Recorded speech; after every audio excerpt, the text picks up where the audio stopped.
Hola, soy Raúl Santoyo de Texar Labs. ¿Cómo funciona el piso falso en conjunto con el aire acondicionado en un data center? Para esto he hecho un pequeño bosquejo de lo que sería un data center, donde podemos ver el lado izquierdo el crack o aire acondicionado de precisión con inyección por piso falso y retorno por la parte superior. Tenemos una serie de gabinetes en donde el primer gabinete está separado 1.2 metros.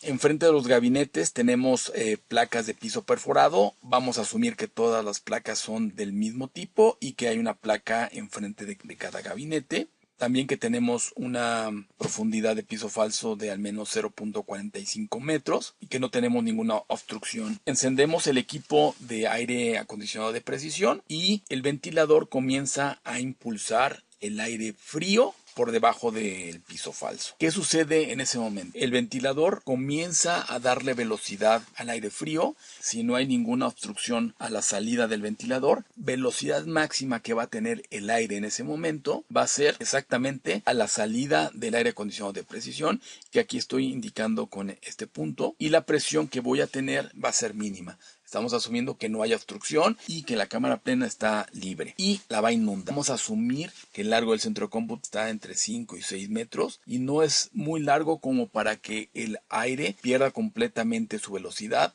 antes de llegar al otro extremo. En este caso, como el centro de cómputo, una distancia de 5 o 6 metros, el aire va a tener velocidad suficiente como para que al momento de llegar a la pared contraria va a chocar y en ese instante que choca su velocidad se vuelve cero, la presión en ese punto se vuelve máxima. Veámoslo esto con un ejemplo veamos esto. Imagínense que nosotros vamos conduciendo un vehículo y ese vehículo simula en algún momento el vehículo que va enfrente se detiene de manera abrupta y simula una pared. Nosotros no nos detenemos y nos incrustamos en la parte posterior de ese vehículo, chocamos. En el instante que estamos chocando, la velocidad del vehículo llega a cero y la presión que se genera sobre todas sus partes, incluidos nosotros dentro del vehículo, es máxima. Tan es máxima que cuando hay este tipo de accidentes, sabemos que el volante a veces se incrusta o presiona el pecho de las personas, queda marcado. O sea, hay una presión realmente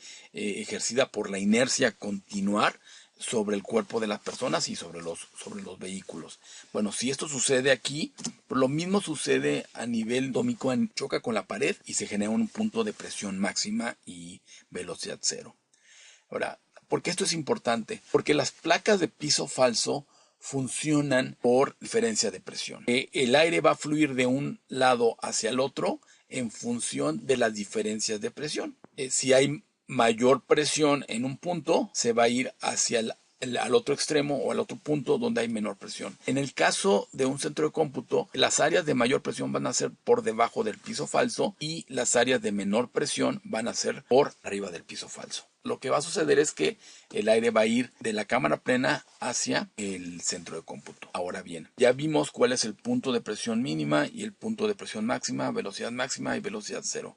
Cómo se va a comportar el flujo que va a salir por estas placas de piso perforado. Pero antes de ver eso, hay un punto importante. Por aquí hemos mencionado que te recomienda tener una separación de al menos 2 placas o 1.2 metros entre lo que es el primer gabinete y el aire acondicionado. ¿Por qué es esto importante? El aire cuando sale del equipo de aire acondicionado de precisión tiene una velocidad considerable y eso hace que se genere una zona de presión negativa. Mencionamos anteriormente que el aire va de mayor presión a menor presión negativa. Lo que hace es succionar. Si yo pusiera en ese punto, si hiciera una placa piso perforado, lo que sucedería es de que va a empezar a tomar aire de la parte superior y lo va a inyectar a la cámara plena. Es por eso que no se recomienda colocar gabinetes a menos de 1.2 metros de separación, puesto que difícilmente va a salir aire acondicionado por esa placa. Realmente lo que va a suceder es que se va a inyectar aire por la parte superior hacia la parte inferior. El aire entra en la cámara plena y va a ir perdiendo velocidad por fricciones, por el propio hecho de tomando volumen, va ocupando todo ese volumen, va perdiendo velocidad, pero si la longitud del centro de datos no es muy grande, eventualmente va a topar con la pared y va a generarme un punto de presión máxima. Teniendo ese punto de presión máxima, este sería el comportamiento de los flujos de aire esperados para cada una de las placas. Podremos observar que en este caso el gabinete que puede esperar mayor flujo de aire frío sería el gabinete más alejado del equipo de aire acondicionado de precisión, y el más cercano es el que tendría el menor flujo. Esto, una vez que hemos platicado de esto, hace sentido lo que estamos diciendo, pero de primera instancia no es algo lógico. De el gabinete que puede tener una mejor refrigeración sería el gabinete que está más alejado, y también podemos observar que los puntos que pueden tener mayor cantidad de aire frío para enfriar, pues serían los puntos inferiores de todos los gabinetes. Veamos el caso que llegamos a poner otro aire acondicionado de precisión en el otro extremo y que tenemos también encendido y cumplimos con la regla de 1.2 metros de separación entre un gabinete y el aire acondicionado de precisión. ¿Qué es lo que sucede? Los dos equipos de aire acondicionado comienzan a inyectar aire frío. De alguna forma vamos a pensar que van a chocar en el punto medio y se va a cancelar la velocidad y vamos a tener un punto de velocidad cero y un punto de presión máxima. En ese punto de presión máxima es donde vamos a esperar que va a existir la mayor capacidad de flujo de aire, y con esto tenemos este diagrama en forma como de casa, en donde el gabinete central es el que va a tener la posibilidad de tener la mejor enfriamiento. ¿Qué sucede si empiezo a alternar el encendido de los equipos? Es decir, prendo primero el equipo del lado izquierdo y apago el del lado derecho. Pues en este caso los flujos esperados que podría tener, y en este caso el gabinete que puede tener la mejor refrigeración sería el del lado derecho. Si invierto el encendido de los equipos, en este caso los flujos se invierte y ahora el gabinete que puede tener la mayor capacidad de enfriamiento es el de extremo izquierdo. Entonces, como verán, la colocación de los aires sí afecta la distribución de los flujos de aire en un centro de cómputo. Entonces, entrando en más detalle, ¿cómo deben de colocar sus equipos en un gabinete, ¿no? Entonces, los equipos que generan más calor deben ser colocados en la parte inferior, los intermedios en la parte media y los equipos fríos deben estar colocados en la parte superior. Equipos que generan mucho calor, pues ser equipos blades, arreglos de discos duros, equipos switches tipo Nexus. En la parte media, servidores tradicionales, firewalls, CPUs tradicionales. Y en la parte superior, equipo pasivo o switches o routers que no generan mucho calor, ¿no? Ahora, bien, en los gabinetes tenemos que recordar que también hay varios tipos de gabinetes. Tenemos gabinetes de bajo consumo, que están entre 0 y 4 kilowatts, de consumo intermedio, que andan entre 6 y 8, y de alta especificación, que andan aproximadamente arriba de los 12 kilowatts. Cada uno de estos gabinetes requiere un tipo de enfriamiento especial, pero solamente lo menciono para que lo tomen en cuenta. ¿Qué debemos verificar al instalar equipos en un gabinete? Una, que el flujo de todos los equipos de aire es el mismo. Es decir, que todos toman aire por enfrente y lo arrojan por detrás. Hay equipos que lo toman por detrás y lo arrojan enfrente, o que lo toman por un lado y lo arrojan por detrás o al otro lado.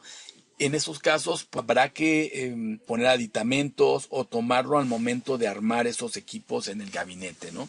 Otra cosa que es importante es colocar tapas ciegas para aislar el frente de la parte posterior y con eso evitar la mezcla de aire frío con aire caliente, y con eso reducir. Si evitamos la mezcla del aire frío con el aire caliente, generamos mayor eficiencia para nuestro centro de datos. Otra cosa importante es evitar los orificios en la parte posterior de los gabinetes. Es casi imposible evitarlo porque por ahí pasa el cableado eléctrico y el cableado de datos, pero colocar cepillos, peines, pasacables que realmente impidan que el aire frío trate de salir por esos orificios, ¿no?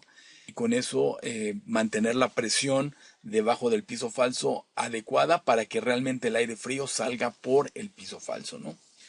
Y pues la otra es posicionar el equipo que genera más calor en la parte inferior del gabinete, y la otra, el gabinete que requiere las mejores condiciones de enfriamiento, colocarlo en el punto de máxima. Por último, Este es un pequeño diagrama. ¿Qué pasa cuando no tapo el orificio o los orificios que están en la parte posterior del equipo? Lo que sucede es que va a salir una gran cantidad de aire frío por ese orificio, que se va a mezclar con el aire caliente que está saliendo de los equipos, y se genera ahí un tipo de aire tibio que va a regresar al equipo de aire acondicionado, y eso va a ser muy ineficiente. En otro video platicaremos sobre esta condición. Entonces, importante tapar esos orificios para aumentar la presión debajo del piso falso y con eso permitir que los flujos que van a ocurrir por el piso falso sean los más adecuados. Finalmente, somos Texar Labs, una empresa especializada en el diseño, construcción y mantenimiento de data centers, en la parte de energía, seguridad, enfriamiento, todos los accesorios para controlar el flujo del aire y componentes adicionales como fibra óptica, UTP, seguridad, extinción de incendio. Muchas gracias.